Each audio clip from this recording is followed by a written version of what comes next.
Thank you. I want to welcome you here tonight. I am Barbara Stewart. I'm in charge of the coordination of the 5-course summer school program, which we are holding online today due to the health crisis. We had to cancel the edition last year, but we had a first edition physically, a gathering in Gubbio, thanks to the hosting university there, the University LUMSA of Rome.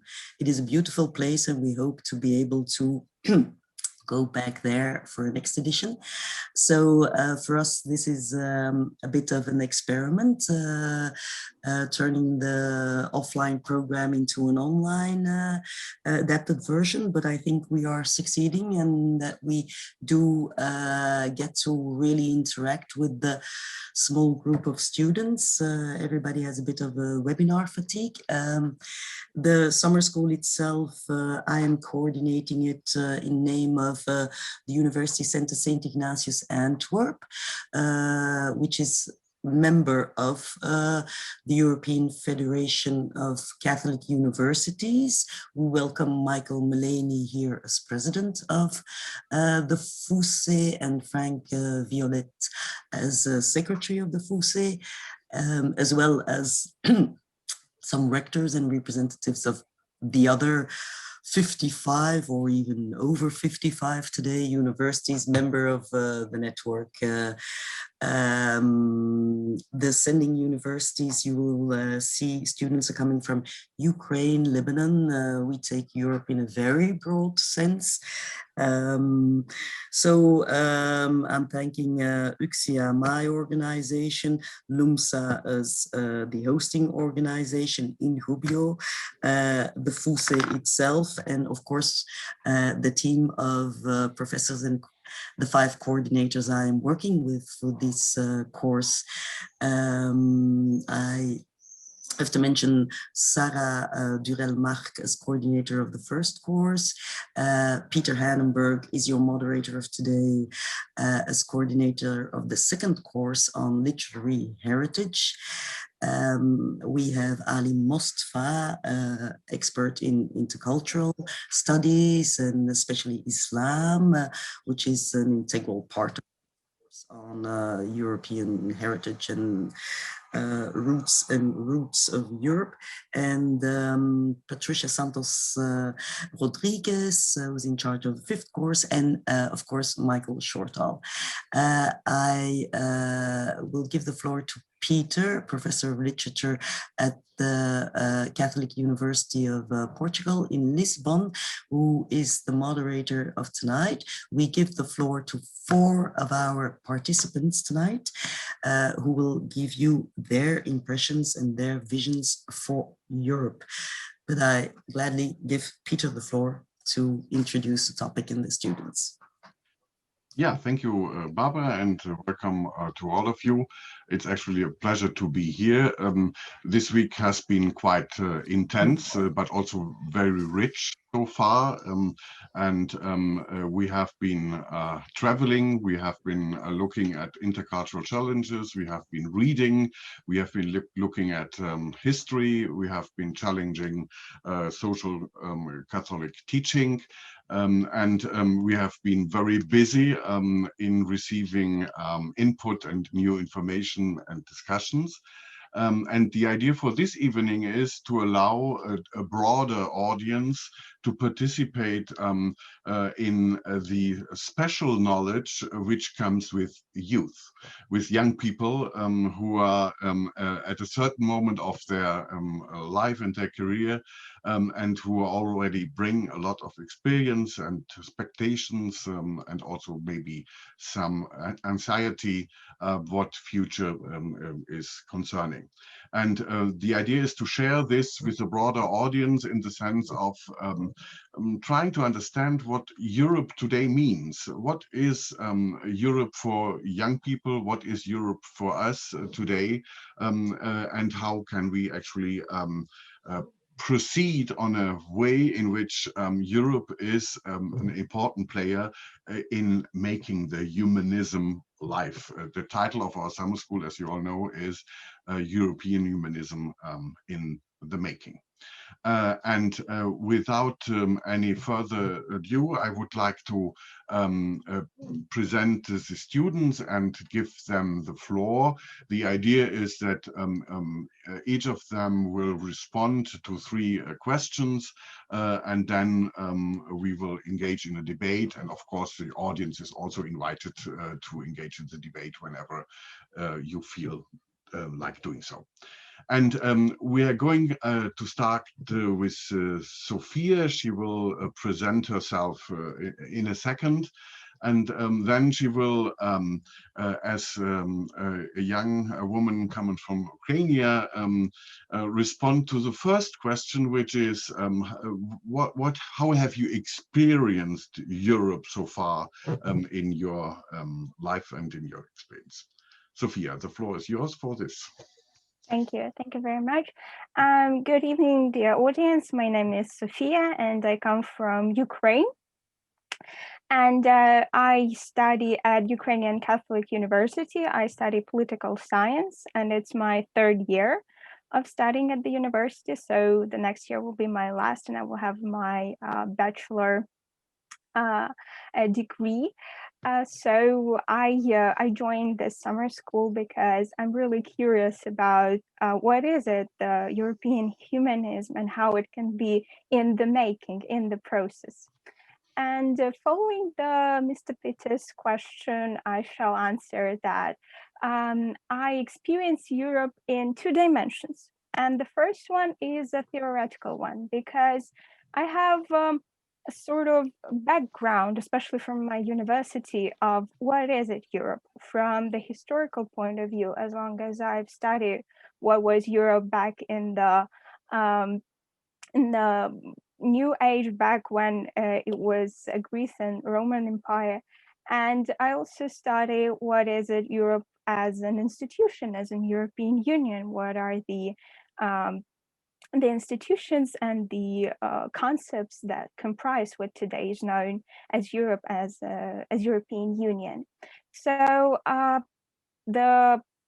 in order to very shortly, very briefly, to define for you what is my experience of Europe, I shall use the certain concepts as values, as development, as stability, and as European culture, if I try to explain my experience in one word.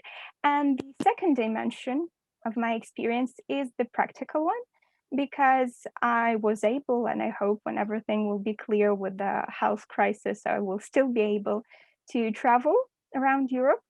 And what surprised me is Europe is a very complex phenomenon in terms of the Paris or Vienna isn't the same as Milan or any other city. So everywhere you come, you see different cultures, different experiences that the country went through. And this diversity is something that is very strikeful for me as a tourist in Europe.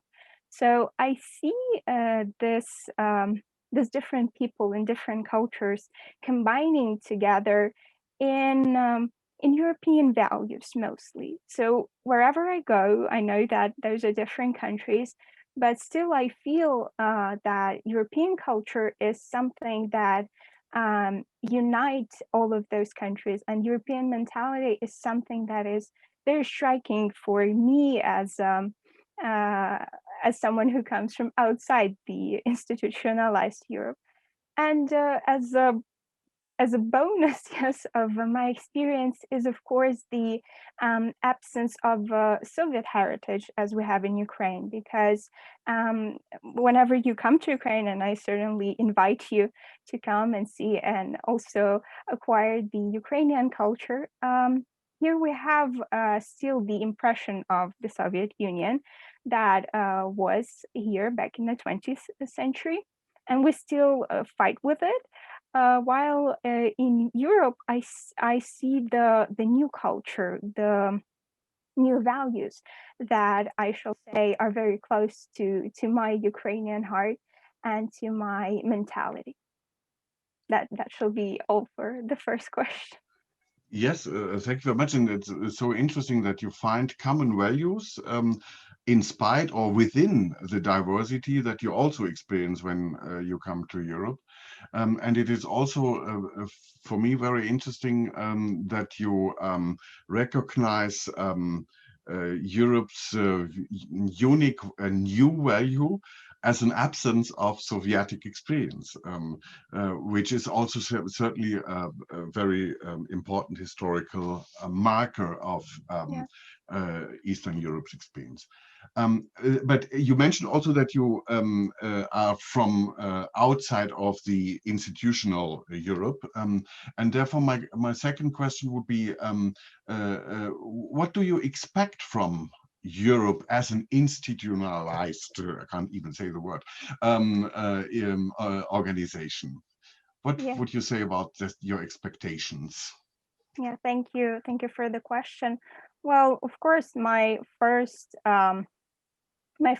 thought comes to the support that, of course, me as a Ukrainian, that I expect from Europe, because we still have problems in terms of our safety, right? In terms of war in the eastern part of Ukraine, and in terms of legal actions concerning the annexation of Crimea. So the first thing that I expect from Europe is the strong support for Ukraine as a country, and as a country that has in its part both Crimea and the eastern parts that are right now in dispute with Russia.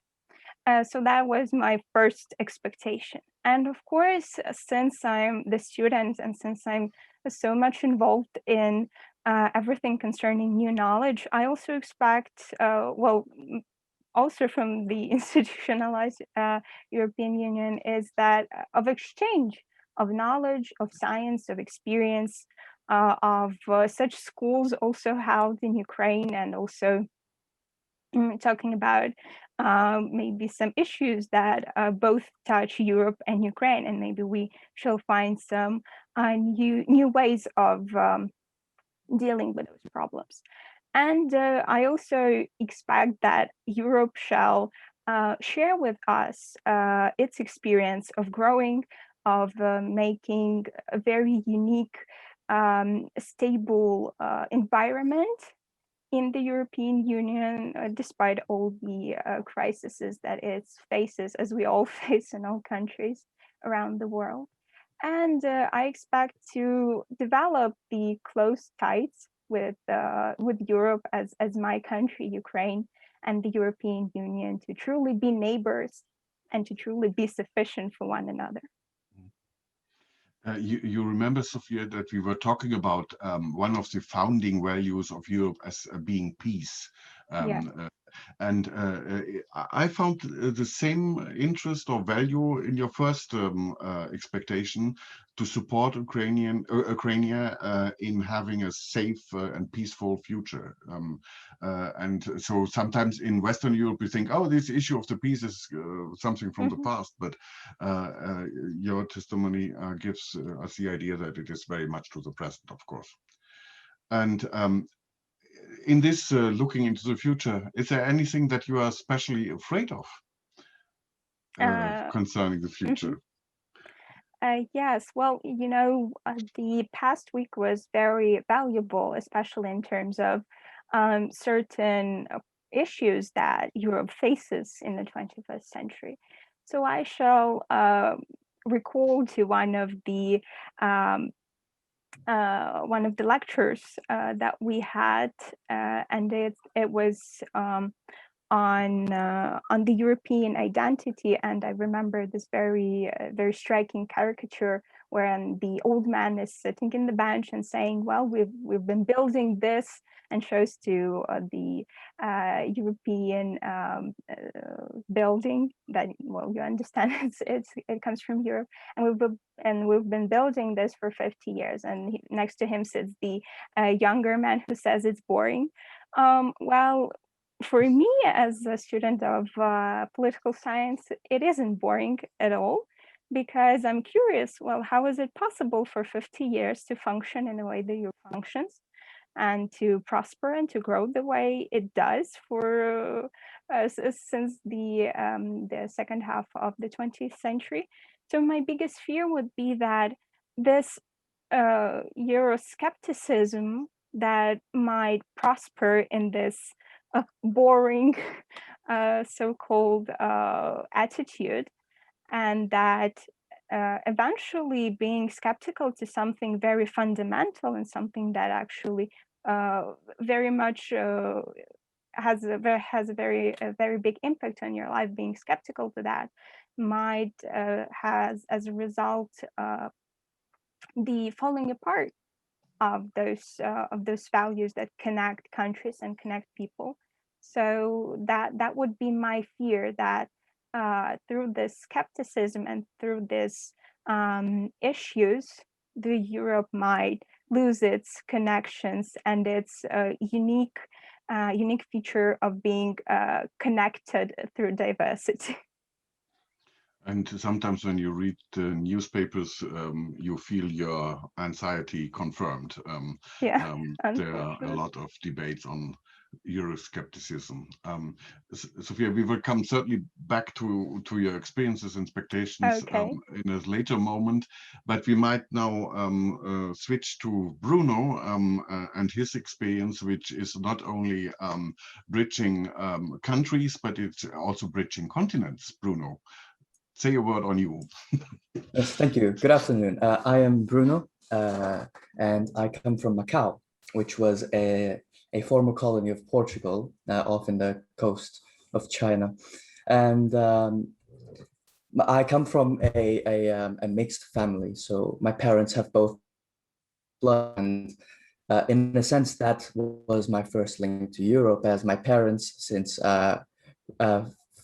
for me, from a very young age, they would bring me to Portugal. Although eventually I would still end up spending most of my life in Macau, and most of my teaching in Macau, and most of my formative years in Macau. And so I see myself as experiencing Europe more of as a tourist. I've never really lived here for long. I haven't felt the effects of policies and crises here. And so my perspective is that of an outsider, is how I feel. And from what I can see in Europe, there's although I did take interest in world history, and especially the two great wars, and something that I've noticed as a trend in Europe is a constant conflict between the nations of Europe. And I would assume that part of this is probably due to the landmass and the fact that you have so many neighbors so close to each other, each trying to vie for their own culture as being sovereign and legitimate, and having to constantly challenge their neighbors.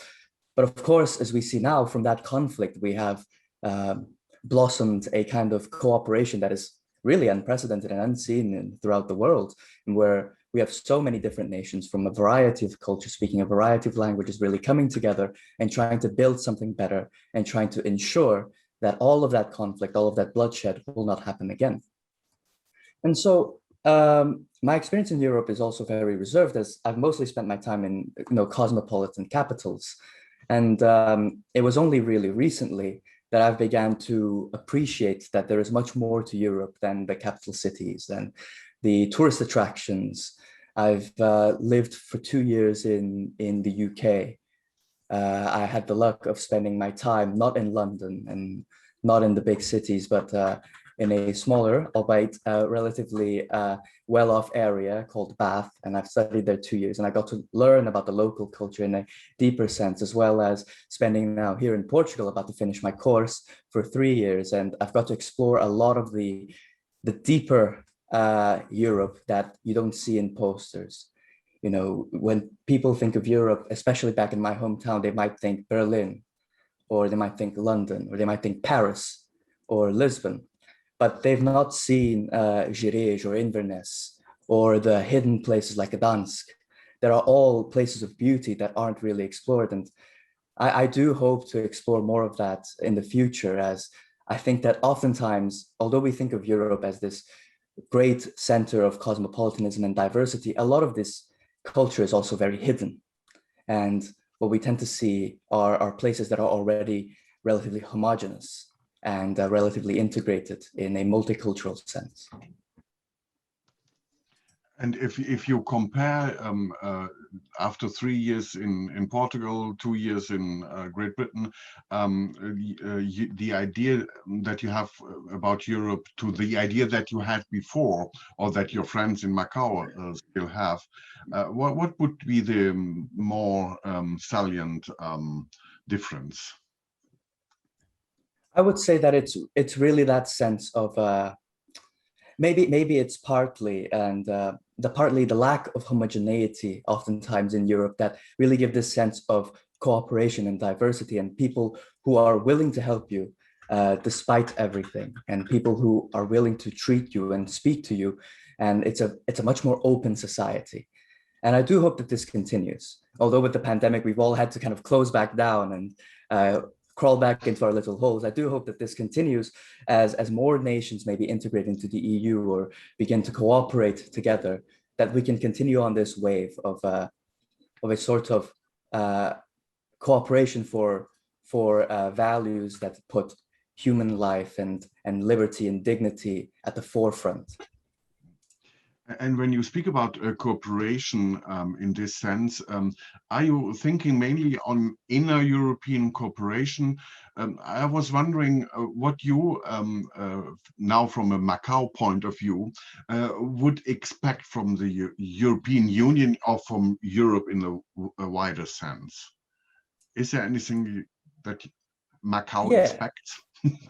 I think, I do know that it has sort of helped with the recent contracts and cooperations with Macau standing as a bridge between Portugal as another bridge into the EU, and Macau as a bridge from China to the EU, that there is going to be a lot more trade. And I do hope that there is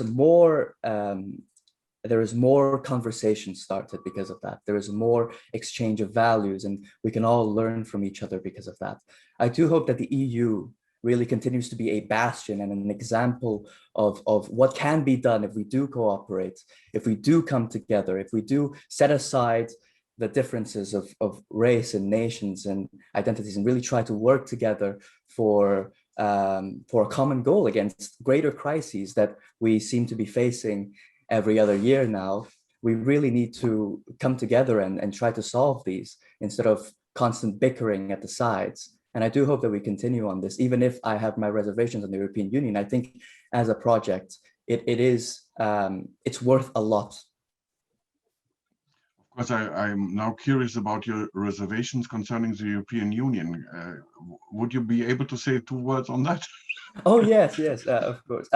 Well, my reservations and kind of where my fears stem is I've looked at some of the graphs in terms of European Union participation, and I often find that there is a continual lack and an abstention to participating in this civic duty of building this up and being represented. And oftentimes I think that can lead to very dangerous consequences when we ignore this very important part of our lives. Although many people might think of the European Union as this nebulous organization that is kind of just off in Brussels and doesn't really affect our daily lives, it is a very integral part on how we run our nations and how this will affect us. And that's really one of my biggest fears, is that people tend to not care about the European Union in times of prosperity and in times of peace. Although when it comes to a crisis or whenever there's a problem, that's the first place to place the blame as well. And so I would really like to see more, not transparency, but more people really looking at the European Union and trying to learn about it, and maybe having it be a more integral part of their civic participation, of their civic duties. Voting in your own local national elections is important, but when we have this web of economic, political, and other aspects that link all these countries together, we also need to pay much more attention and participate. And this fear also comes from the fact that now with the pandemic, we are a lot more shut off from other countries. And although this might also give us more hope in looking for a cooperation from other countries to help us after this, as I'm sure we're going to face another crisis as we come out of the pandemic. And maybe this will bring in another wave of seeing interdependence in countries. There might also be a rise in a sort of nationalism and independence that might push countries to look at this great project to be nothing of use and might want to break off and deal with their own affairs. But you still would hold against those perspectives the idea that there is something about Europe which is worth defending. Yes, of course, yes. Not just because of the culture and the history, but Europe itself and the ideas that have come out of Europe, the contributions that have come out of Europe, and the legacy that it has is very important, I think, in terms of our human history and our shared history. And I am sure that this will continue to go on. And so to lose it would really just be a shame. You have already answered a bit to the question what you are afraid of, and I very much understand the lack of participation as one of your major concerns. Would there still be another feature of what you could be afraid of as a citizen from Macau in the relation to Europe, or is because yes, please go. Oh, yeah, I was just going to say that in relations to Macau, one thing that I can honestly say is that what happens in Macau or what happens in Europe doesn't really affect the other.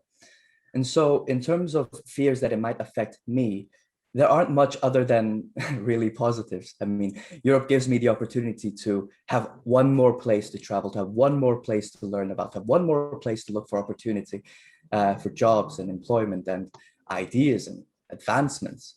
And so to be afraid of what Europe could do to Macau, there really isn't much in terms of that. No. Yeah, thank you, Bruno, and thank you also for making the point of participation as a crucial element of the future of European societies and culture as well.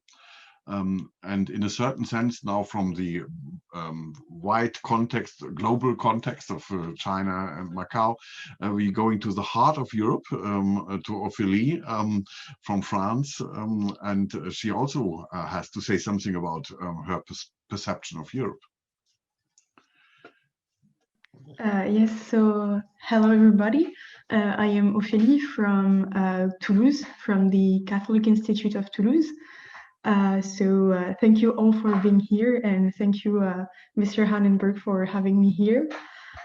So far, especially Bruno has raised a lot of things that I wanted to say also, because I think we share a lot of common experiences and a lot of common ideas, because he comes from Portugal and I come from France, and we're really close to each other. And even in terms of history, we're really close to each other. So yes, I divided Europe as two things in terms of experience. I divided Europe as the idea of a group of nations in the same geographical situation, and I divided it into the European Union in itself, because Europe is these two things.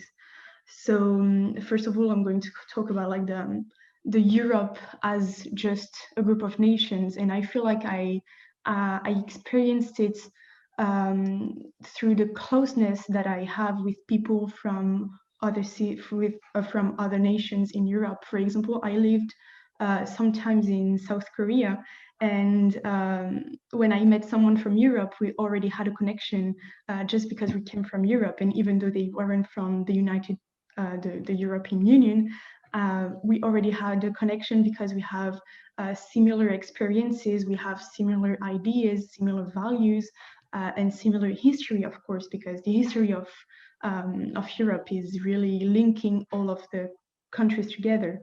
So there is kind of a sense of membership to the same community that is kind of global to all European nations, and we can see this through the Council of Europe, because the Treaty of the protecting the fundamental rights, human rights, that has been signed by most of European countries that are not necessarily from the European Union. Again, this is two different things.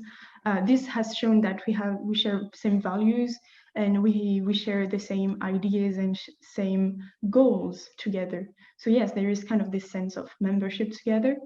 As for the European Union, this is way more complex, because since France is at the heart of the European Union alongside Germany, I first of all experienced it, I guess, through school, because we were taught a lot about the European Union.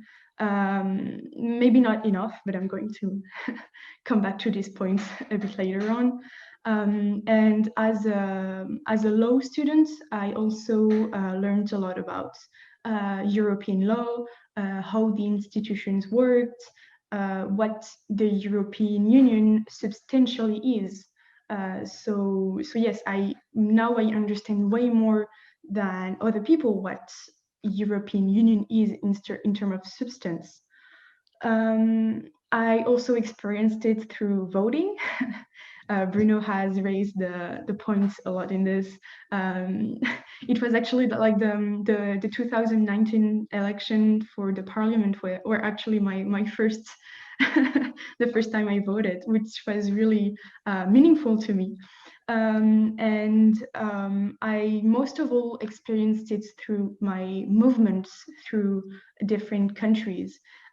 Because being able to come to a country and to go to another that easily is really, really important to us, and should be really important, because as Bruno said, there is the possibility of mixing all of our cultures, mixing all of our history, learning a lot, and being able to experience it on the ground, that the history itself happened.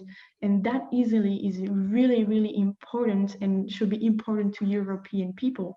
And even though we kind of take it for granted because it's that normal for us, for example, I live in the south of France, and being able to, I went a lot to Spain, because I live really close to Spain. I live like 1 hour away from Spain, and it's really easy for us to go to Spain. And even though it's a whole nother country with a whole nother language and history and point and vision, it's really that amazing to be able to do that really easily. And I think one of the most important points that we all experience the European Union and Europe maybe is through peace. And we live every day without having to fear what is going to happen tomorrow or the day after.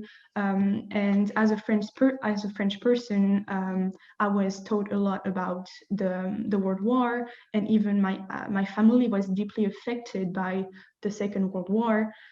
So it's really important to us that peace exists between all of the countries, and that there is this substantial peace that is going on, and that is normally going to last, hopefully, for another long time. So yes, and again, we take it kind of for granted because we don't really realize it. We don't tell to ourselves each morning, oh, today is going to be a peaceful day, but it exists because of the European Union. So yes, this is that for. Yes, maybe this is the best success story of Europe is this story of peace, and it is far from being a small thing. It's a very big thing, right? So I could say to you, your grandfather has fought against mine. Or my grandfather in this case, and this is now not an issue. And I think the second important thing to say about this is there have been people working on this to allow this to not be an issue anymore. And I think this is also what we as a today's generation should always think, that there is something that we can change, even when it is so deeply rooted in history that it seems to be forever. And when you were speaking about World War II, and I also remember that it is still not very frequent that we have a common European view on history. History is still, and there are two historians in the room at least, is still very nation focused in many cases.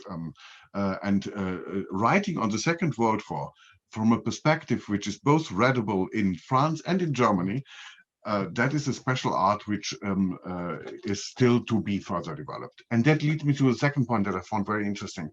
You said that you have to be informed about Europe and the organization of the European Union. Other than the nation which you experience maybe already by the language that you speak or by the people that are around you, you don't immediately experience Europe. You have to be taught in terms of, you have to learn to be European. You have said that you were able to do so. Yes, exactly. But what I find the most regretful is that I had to wait until the end of my first year of law school to understand what essentially is the European Union. And I feel like this is one of the biggest problems that the European Union is facing right now, is that people are getting disinterest in the European Union because they don't know what it is. They are not taught enough what is the European Union in itself and how the European Union works. For example, Bruno was talking about the number of people who were not going to vote for the parliament elections. And I think, at least in my experience, when I asked people around me why they were not voting for the elections, it was because they did not care because they did not know what the European was, or they weren't sure what they were voting for. And this is essentially one of the biggest problems, because I don't think we all need a law degree in order to understand what the European Union is. And in this sense, the education that we were given in school has kind of failed us, because it was not enough to understand what we were voting for. And this is, I feel like this is a problem that is present in most of the countries in the European Union, because when you see the participation numbers in all of the countries, it's kind of the same. There is, through all of the years and through all of the elections, there is a neat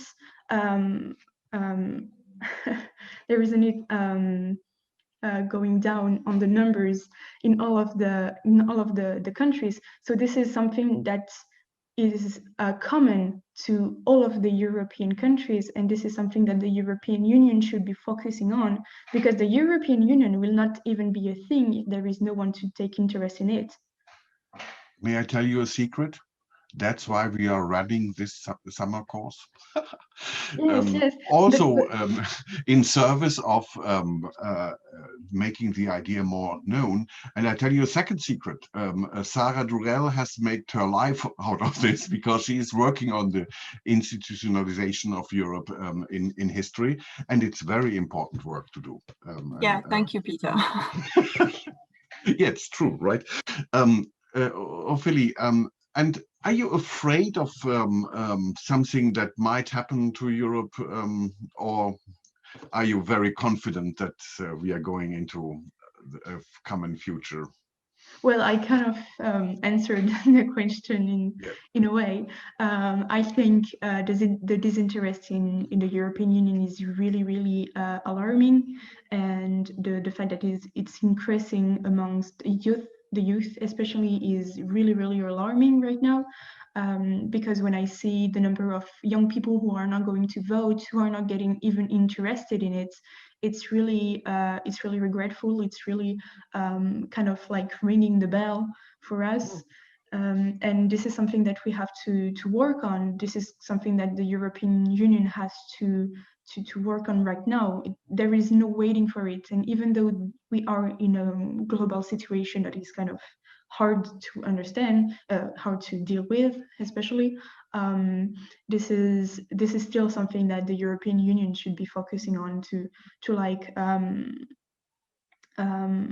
promote education on its institutions, etc., etc. And I don't think we need to wait until after high school, until bachelor's, until master's to get interested in it, because people who are going through bachelor's or master's are already people who know about the European Union and specialize in it because they know what it is. But for the others, and because the others are still voting, the others are still being under the European Union rule, they need to understand what it is. They need to understand how it works.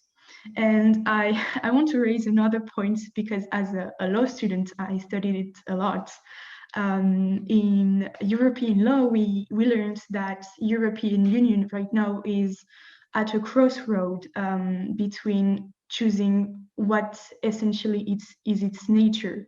So we learned that there has been many tries to make the European Union into a united state. So an actual country, an actual nation that has a constitution, a global constitution. But it has failed. This is why we have the Lisbon Treaty.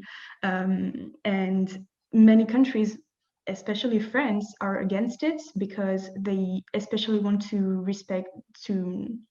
keep their sovereignty and their power in order to keep like this this primary power within their nation, because they still think that even though there is going to be United States, there are still going to be sovereign nation, which is not, the two ideas cannot function together. So it's kind of at a crossroad right now between choosing between either the United Nations or simply a union, a political union, and a cooperation union, because cooperation, of course, is at the core center of the European Union. So it's either going to stay like this, like we know it today, even though it's not really enough, because the European Union has such goals, such values, and that with the power that the Union has today, it's not really enough to promote and to fulfill this goal. As long as we are on this crossroad, I would answer the question about the essential nature of the European Union as being in the making. For the meanwhile, that's what we can say. In the end of the session, we will certainly answer the question, which is not possible to answer so easily. But before that, thank you, Ophélie. We go to Farid and another perspective on Europe. And Farid, please explain why your perspective is different from the others, or not. Good evening, everyone. I'm Farid. I'm a third-year law student coming from Université Saint-Esprit de Kaslik in Lebanon. So I'm not this Caucasian European normal guy. I'm Lebanese, and I will be describing my experience and how I'm living Europe throughout this program and throughout my life.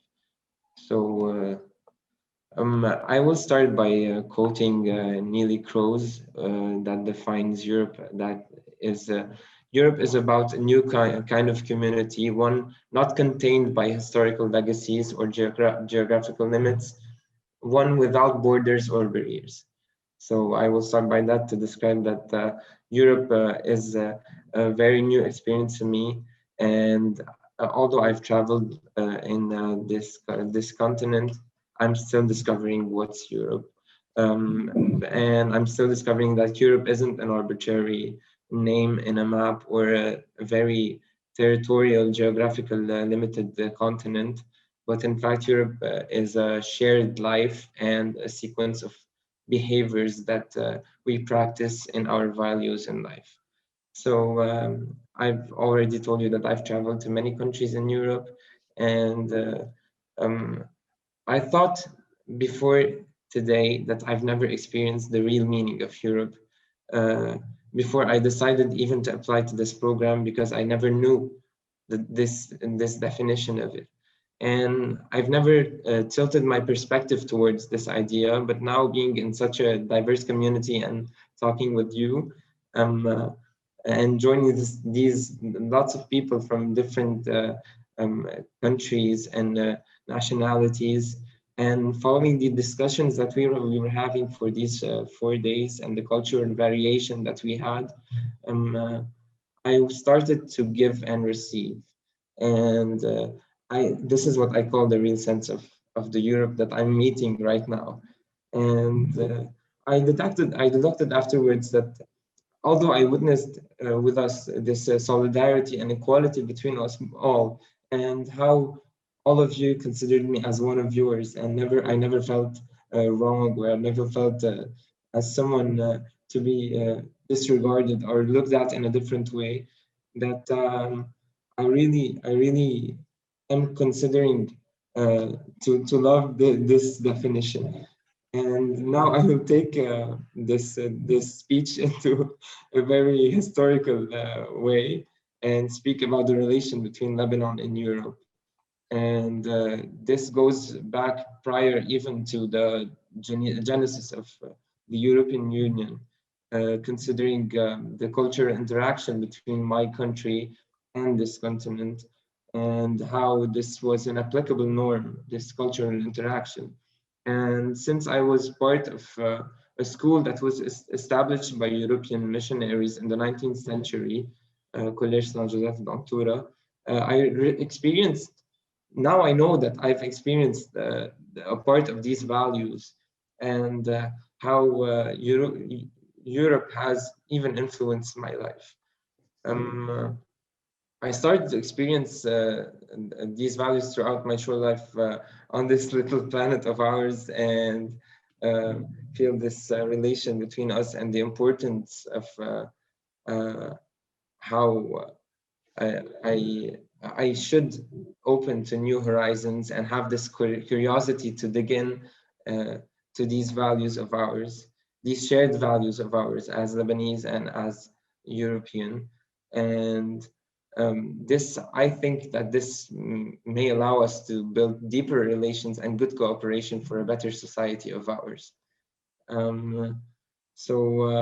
I always lived in a society where diversity rules, since Lebanon is multi-confessional, and where there's prosperity between Muslims and Christians, and where people from different cultural backgrounds and religions, they coexist. So it is by reflecting on these values that I learned in these past 4 days, that I know now that these values are already present in me and already present in my cultural and literary life. So these values of Europe that I'm talking about created what I may call myself, and they should be considered universal and universally human. So this is my answer. And exactly, that was always one doubt that we were discussing in our meetings, whether we could call this course really European humanism in the making, or if it would be a kind of global, universal humanism, if it would just be humanism, right? And by Ali's talk yesterday, you saw that certainly the term cannot be claimed as exclusively European in any sense. And but the way that you described Lebanon society, I find is actually very close to the way we use to describe European society in terms of multi-confessional, different regions, and so on, and groups which then find a way of living together. I would nevertheless provoke you a bit by referring to the first quote that you presented, where one of the statement was that Europe is without borders. And when we look into Europe, right, there is some reason to say, as long as there is no pandemic, there are no borders.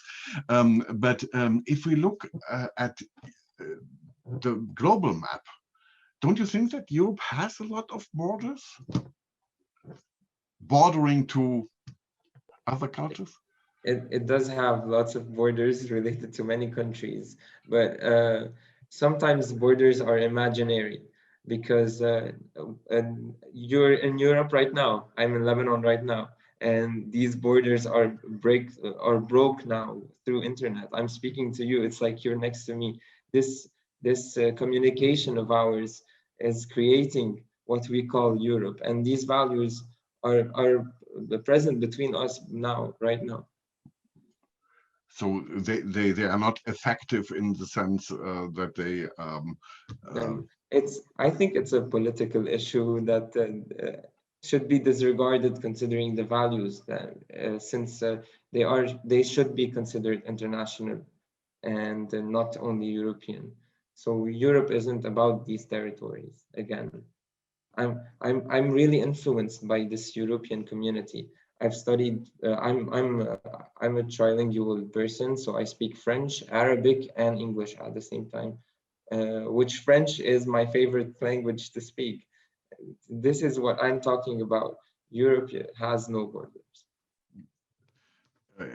And no language, exactly.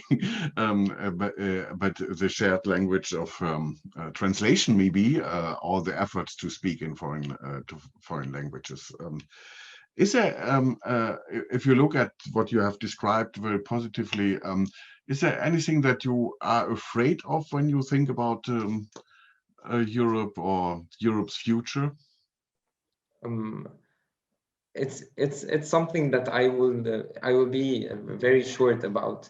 I'm scared of the unknown. Why? Because I'm scared of the migration of the Lebanese, and considering what we were going through, what we were passing through a very hard time, considering all the different crises that we're living in.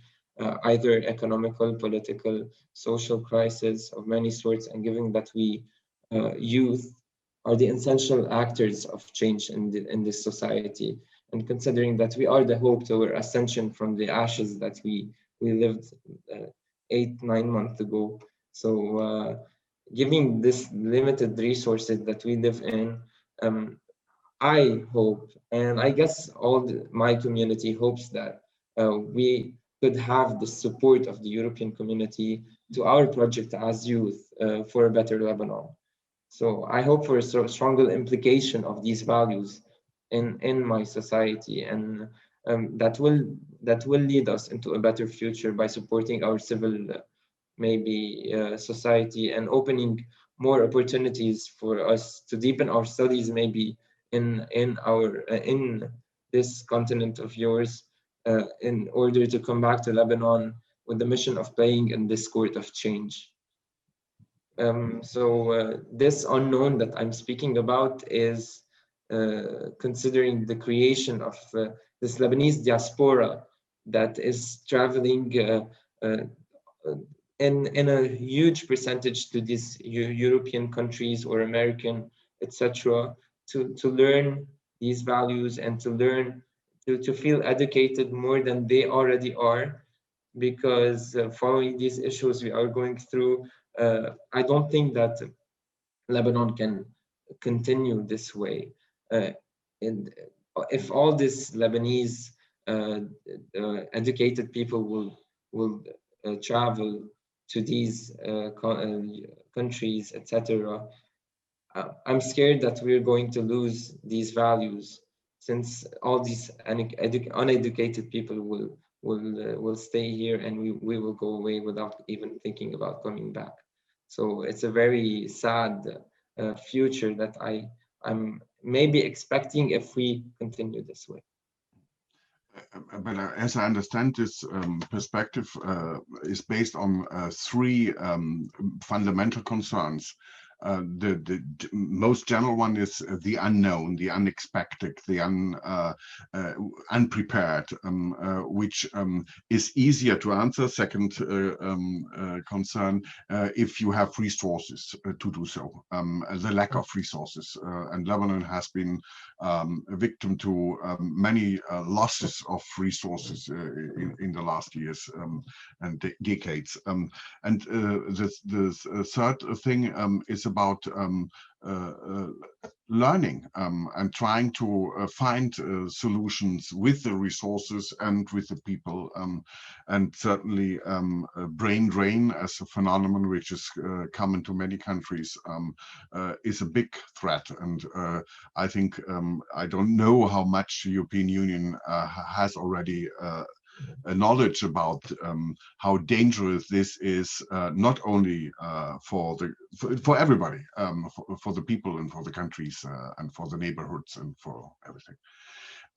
I would now slightly go to enlarge the debate to those who are interested, but I would just for a second go back to Sophia and ask, because you were the first one and had no chance to answer to the others, if you find yourself in what Farid and Bruno and Ophélie have said, find yourself again with your perspective. Excuse me, with my perspective on... Or with your positions, yes. I'm sorry, concerning Europe or... Yes, or yeah. I don't think that there might be a big difference between, for example, my culture and European, as long as well, my country is close to Europe, it borders Poland and other European countries. So the brain drain, as Farid said, is also quite a concern for my country, because lots of young, wise Ukrainians tend to go to Europe, which gives them certainly more opportunities than Ukraine does. So the brain drain is also quite an issue here in Ukraine. I would certainly agree with Ophélie with her statement that Europe should be taught, right? Because I started to learn Europe and to understand what it is when I began studying at the university, which was in 2018. So it's quite a long time. That's why I think even for yet non-European countries, which is mine, still it is important for people to acquire what it is Europe in a legal sense, in a cultural sense. So I certainly have no fear that Europe somehow can consume Ukrainian culture, but I'm sure that our culture, Ukrainian culture, will enrich European cultures, and we shall exchange our cultures, our knowledge with one another, and maybe also to find new paths and new interesting researchers or just topics that we might share with one another as cultures. And interestingly, what you also share with Bruno and Ophélie, and maybe of Farid, but the Euroscepticism as the big challenge to Europe. Bruno has spoken of the lack of participation. Ophélie has spoken about the lack of information and being involved. And so there's a lot we have to work on in that sense. And you are certainly agents of this process in a very committed way. Yeah, I shall only add that, I think that Ukraine shall bring to Europe such as Euro-optimism, because I shall remind you that we were fighting for Europe back in 2013 and 14 when we had our the revolution of dignity. That was an issue for us. We wanted to be European, and some of our governors didn't want us, the people, the one who decide, to be European. So that would be also a striking issue for my country.